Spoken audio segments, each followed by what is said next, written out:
এটা কি বলুন তো? এটা হলো কুমড়ো পাতা।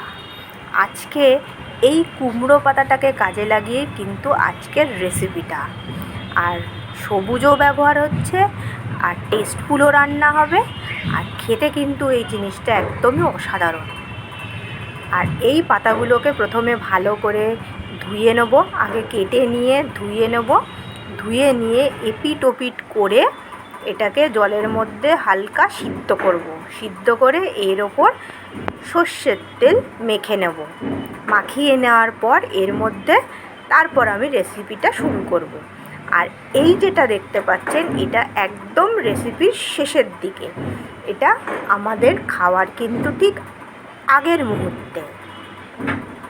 দেখতে কিন্তু খুব অসাধারণ, খেতেও অসাধারণ।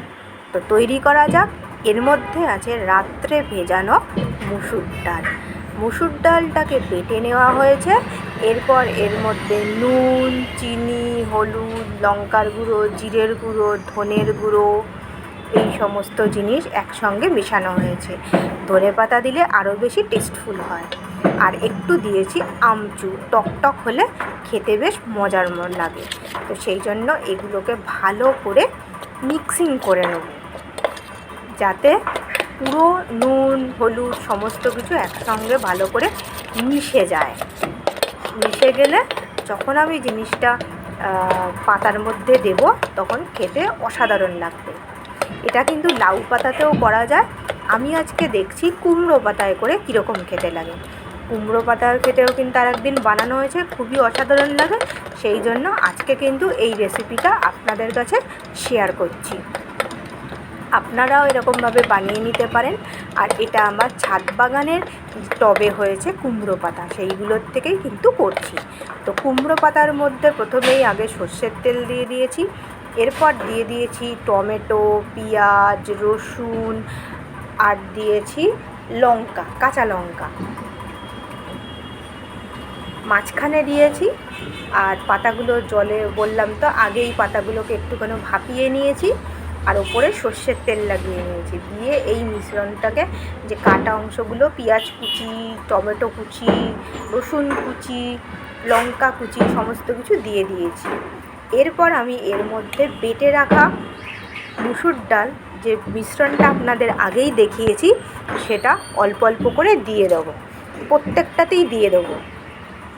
এটা ভেজেও দেওয়া যায়, ভেজে দিলে আবার টেস্টটা অন্য রকম হয়, কাঁচা দিলে টেস্টটা আরও সুন্দর হয়।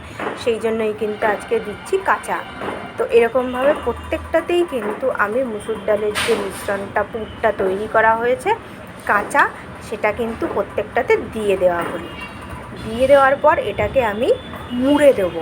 এমনভাবে মুড়বো যাতে মিশ্রণগুলো বাইরে না থেকে যায়। আর এই যে পাতাগুলো যে জল জল লাগানো আছে, যার ফলে কিন্তু আমার কোনো পিন লাগাতেও হবে না। না পিন লাগিয়েই কিন্তু আমি এরকমভাবে আমার তৈরি হয়েছে। এরকমভাবে তৈরি করা আছে। এটাকে কিন্তু আমি ভেজে নেব। এটা তরকারি হিসাবে হবে না, এটা ভাজা হিসাবে খেতে হবে। আর খেতে কিন্তু গরম ভাতের সঙ্গে যদি খেয়ে দেখেন, অসাধারণ লাগে। তো আপনারাও কিন্তু এরকমভাবে বানিয়ে ফেলতে পারেন কুমড়ো পাতা দিয়ে মুসুর ডালের পাতুরি। আর মুসুর ডাল, কুমড়ো পাতা সবাই মোটামুটি বাড়িতে থাকে, তো সেইভাবেই এটা কিন্তু বানানো হচ্ছে। আর কড়াইতে তেল গরম করে নিয়েছি, নিয়ে পাতুরিগুলোকে দিয়ে দিয়েছি। ভালো করে এপাট ওপাট করে ভাজা করব। একটা আপনাদের দেখিয়ে দিই, ফুলে গেছে, যার ভিতরটাও কিন্তু ভাজা হয়ে যাচ্ছে। আর ওই পিঠ কিন্তু হয়ে গেছে, এই পিঠটা বাকি ছিল, এটাকে ঘুরিয়ে দিয়েছি। দিয়ে এটাকে কিন্তু দু পিঠই ভালো করে ভাজা করে নিতে হবে। এরপর আমার ভাজা তৈরি হয়ে গেছে। এবার হলো পরিবেশনের পালা। তো পরিবেশনের জন্য এক এক করে আমি প্রত্যেকটা মুসুর ডালের পাতুরি রাখতে থাকলাম। দেখতেই পাচ্ছেন দু পিঠই কিন্তু প্লাস পাতা শুদ্ধ। পাতাটা কিন্তু খাওয়ার সময় একদমই ফেলে দেবেন না, সবই কিন্তু খাওয়া যাবে। দিয়ে আমার এই পাতুরি কিন্তু তৈরি হয়ে গেল। আর এটা কিন্তু খেতে খুবই ভালো লাগে। গরম ভাতের সঙ্গে খেয়ে দেখতে পারেন। আর রান্নাটার মধ্যে একটু নতুনত্ব আছে।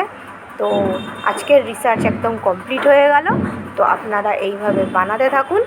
কুমড়ো পাতা দিয়ে মুসুর ডালের পাতুরি, সাথে পেঁয়াজ, রসুন, টমেটো দিয়ে আজকে তৈরি হয়ে গেল মুসুর ডালের পাতুরি।